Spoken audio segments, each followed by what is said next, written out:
Hi friends, നമുക്കിന്നിവിടെ എന്താണ് single band റൗട്ടറും dual band റൗട്ടറും തമ്മിലുള്ള വ്യത്യാസം നോക്കാം. What is the difference between single band router and dual band router? Actually രണ്ട് തരം റൗട്ടേഴ്സാണ് നമ്മൾ കോമൺ ആയി കാണുന്നത്. ഒന്ന് single band 2.4 GHz dual band 2.4 GHz plus 5 GHz, രണ്ടും കൂടി രണ്ട് ബാൻഡ് വിത്തിലും വർക്ക് ചെയ്യുന്ന ഡ്യുവൽ ബാൻഡ്. അങ്ങനെ രണ്ട് റൗട്ടേഴ്സാണ് നമ്മൾ സാധാരണഗതിയിൽ കാണുന്നത്, സിംഗിൾ ബാൻഡും ഡ്യുവൽ ബാൻഡും. അപ്പോൾ ഇതിൻ്റെ പ്രവർത്തനം എങ്ങനെയാണെന്ന് നമുക്ക് നോക്കാം. ആദ്യം തന്നെ ഇതിൻ്റെ ഡിഫറൻസ് എങ്ങനെയാണെന്ന് നോക്കാം. Single band and dual band difference എന്ന് പറയുമ്പോൾ ആദ്യം തന്നെ അത് സഞ്ചരിക്കുന്ന വേവ്സ് നമുക്ക് നോക്കാം. ഇതുപോലെ ആയിരിക്കും സിംഗിൾ ബാൻഡിൻ്റെയും ഡ്യുവൽ ബാൻഡിൻ്റെയും ബാൻഡ് വിത്ത് സഞ്ചരിക്കുന്നത്, ചാനൽസ് സഞ്ചരിക്കുന്നത്. സോ നമ്മൾ 5 GHz വരുമ്പോൾ ഈ പറഞ്ഞ 2.4 GHz 5 GHz ഈ രണ്ട് ബാൻഡ് വിത്തും ഒരേ റൗട്ടറിൽ നിന്ന് തന്നെ പാസ് ചെയ്യുന്നതാണ്.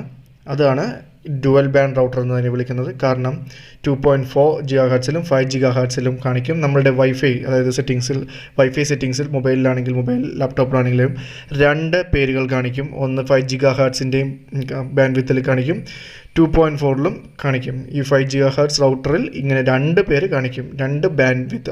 അതുകൊണ്ടാണ് ഇതിന് ഡ്യുവൽ ബാൻഡ് എന്ന് പറയുന്നത്. ഈ രണ്ട് പേരും ഒരേ റൗട്ടറിൽ തന്നെ കാണിക്കും. ഇനി അതിൻ്റെ അഡ്വാൻറ്റേജസ് എന്താണെന്ന് നോക്കാം. Advantages and disadvantages.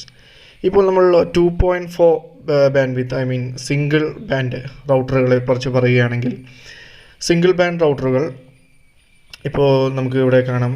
ഒരുപാട് ഇപ്പോൾ നമ്മൾ വീട്ടിലുള്ള മൈക്രോ ഓവനാവാം, കോഡ്ലെസ് ഫോണാവാം, ബ്ലൂടൂത്ത് ഹെഡ്സെറ്റ് ആവാം, ഇതെല്ലാം സഞ്ചരിക്കുന്ന വേവ്സ്, അതെല്ലാം എമിറ്റ് ചെയ്യുന്ന വേവ്സ് ഇതേ 2.4 GHz തന്നെയാണ് ഇതിൻ്റെ ബാൻഡ് വിത്തും പ്രവർത്തിക്കുന്നത്. സോ അപ്പോൾ അത്തരത്തിൽ വരുമ്പോൾ നമ്മളൊരു കമ്പ്യൂട്ടറും ഇതേപോലെ തന്നെ നമ്മൾ ഇതേ റൗട്ടറിൽ നിന്നും ഉപയോഗിക്കുമ്പോൾ ഇതേ ബാൻഡ് വിത്ത് 2.4 GHz വരുന്ന സിംഗിൾ ബാൻഡ് ആവുമ്പോൾ അതും ഈ പറഞ്ഞ ബാക്കിയുള്ള ഉപകരണങ്ങളെല്ലാം ഇതേ ബാൻഡ് വിത്തിൽ തന്നെ സഞ്ചരിക്കുന്നതുകൊണ്ട് തന്നെ അതിൻ്റെ ട്രാഫിക് കൂടുതലായിരിക്കും. അതുകൊണ്ട് തന്നെ നോർമലി സ്പീഡും കുറവ് നമുക്ക് കിട്ടാൻ കാരണമാകുന്നു സിംഗിൾ ബാൻഡ് റൗട്ടറുകളിൽ.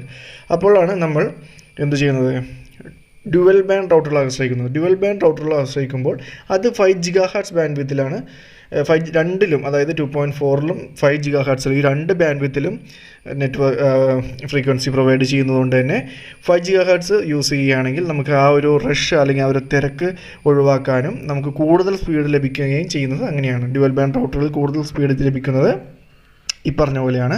അതായത് ഡ്യുവൽ ബാൻഡിൽ 5 GHz അധികം ട്രാഫിക് ഉണ്ടാകില്ല, കാരണം അധികം ഉപകരണങ്ങൾ ഉപയോഗിക്കാത്തതുകൊണ്ടും ഇത് ഫ്രീ ആയൊരു ബാൻഡ് വിത്ത് ആയതുകൊണ്ടും നമുക്ക് അതിൽ കണക്ട് ചെയ്യുമ്പോൾ അതിൽ സ്പീഡ് കൂടുതലായിട്ട് നമുക്ക് ലഭിക്കും. അങ്ങനെയാണ് നമുക്ക് കണക്ഷനിൽ കൂടുതൽ സ്പീഡ് ഡ്യുവൽ ബാൻഡ് റൗട്ടറിൽ 5 GHz ബാൻഡ് സെലക്ട് ചെയ്യുമ്പോൾ രണ്ടും കാണിക്കും. അതിനകത്ത് 5 GHz ബാൻഡ് സെലക്ട് ചെയ്യുമ്പോൾ നമുക്ക് കിട്ടുന്നത്.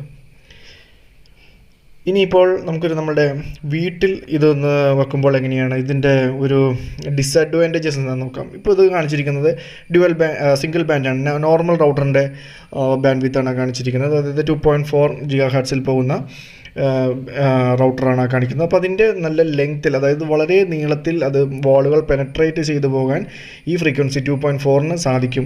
എന്നാൽ 5 GHz റൗട്ടറിലോട്ട് വരുമ്പോൾ പിന്നെ ആ ബ്ലാക്കിൽ നമ്മൾ കാണിക്കുന്നത് 5 GHzൻ്റെയാണ്. അപ്പോൾ അതിന് റേഞ്ച് വാളുകളൊക്കെ പെനട്രേറ്റ് ചെയ്ത് ഒരുപാട് ദൂരത്തോട്ട് സഞ്ചരിക്കാൻ 2.4ൻ്റെ പോലെ 5 GHz ബാൻഡ് വിത്തിന് പറ്റില്ല. അപ്പോൾ ഈ ഡ്യുവൽ ബാൻഡ് റൗട്ടറുകൾ ഉപയോഗിക്കുന്ന ആൾ, ഇത് രണ്ടും നമ്മളുടെ പേര് കാണിക്കുമെന്ന് പറഞ്ഞു വൈഫൈയിൽ. അപ്പോൾ ഈ ഡ്യുവൽ ബാൻഡ് റൗട്ടറുകൾ ഉപയോഗിക്കുമ്പോൾ നമ്മൾ ഇപ്പോൾ ഒരു വീടിൻ്റെ ഏറ്റവും ലോങ്ങിലിരിക്കുന്ന സമയത്ത്, അതായത് നമ്മളുടെ ഇപ്പോൾ ഇതിൽ കാണിക്കുന്നതാണെങ്കിൽ തന്നെ ഇപ്പോൾ ലോങ്, അതായത് നമ്മളുടെ റൗട്ടറിൽ നിന്നും ഒരുപാട് ദൂരത്ത് നമ്മളിരുന്ന് ഇപ്പോൾ കമ്പ്യൂട്ടറോ ലാപ്ടോപ്പോ എന്താണ് ഉപയോഗിക്കുന്നത്, അപ്പോൾ അവിടെ ഉപയോഗിക്കുമ്പോൾ ദൂരത്ത് നിൽക്കുമ്പോൾ നമ്മൾ ആ ബാൻഡ് വിത്തിൽ രണ്ട് പേരും കാണിക്കുമെന്ന് പറഞ്ഞു. അതിനകത്ത് 2.4 GHz, അതായത് നോർമൽ സിംഗിൾ ബാൻഡിൽ വരുന്ന 2.4 GHz തന്നെ ഉപയോഗിക്കുക. ഡ്യുവൽ ബാൻഡ് റൗട്ടറിൽ രണ്ടും കാണിക്കും, ഒന്നുകൂടി ഓർക്ക് രണ്ട് പേരും കാണിക്കും. അപ്പോൾ അതിൽ 2.4 ലോങ്ങിൽ ഇരിക്കുമ്പോൾ ഉപയോഗിക്കുക. ഇപ്പോൾ അടുത്തൊക്കെയാണ് ഇതുപോലെ കമ്പ്യൂട്ടർ ഉപയോഗിക്കുന്നതെങ്കിൽ അവിടെ 5 GHz തന്നെ കണക്ട് ചെയ്യുക. അപ്പോൾ നമുക്ക് സ്പീഡും കൂടുതൽ കിട്ടും. 5 GHz വളരെ സ്പീഡ് കൂടുതൽ കിട്ടും. പക്ഷേ 2.4ലാണ് കൂടുതൽ ലെങ്ത്തിൽ ഇത് നെറ്റ്വർക്ക് പ്രൊവൈഡ് ചെയ്യുന്നത്, റേഞ്ച് കിട്ടുന്നത് കൂടുതൽ 2.4ലാണ്. സോ നമ്മൾ 5 GHz റൗട്ടർ ഉപയോഗിക്കുമ്പോൾ ഈ രണ്ട് ബാൻഡ് വിത്തും കിട്ടുന്നത് കൊണ്ട് തന്നെ നമ്മൾ ഇത് പ്രധാനമായും മനസ്സിലാക്കിയിരിക്കുക. നമ്മൾ എവിടെ ഇരിക്കുമ്പോൾ ഏത് ബാൻഡ് വിത്തിൽ കണക്ട് ചെയ്യണം എന്നും മനസ്സിലാക്കിയിരിക്കുക. അപ്പോൾ നമുക്ക് വളരെ സിമ്പിളായിട്ട് തന്നെ ഇത് ഉപയോഗിക്കാം. എല്ലാവർക്കും മനസ്സിലായെന്ന് വിചാരിക്കുന്നു. മനസ്സിലായെങ്കിൽ ലൈക്ക് ചെയ്യുക, സബ്സ്ക്രൈബ് ചെയ്യുക. Thank you so much.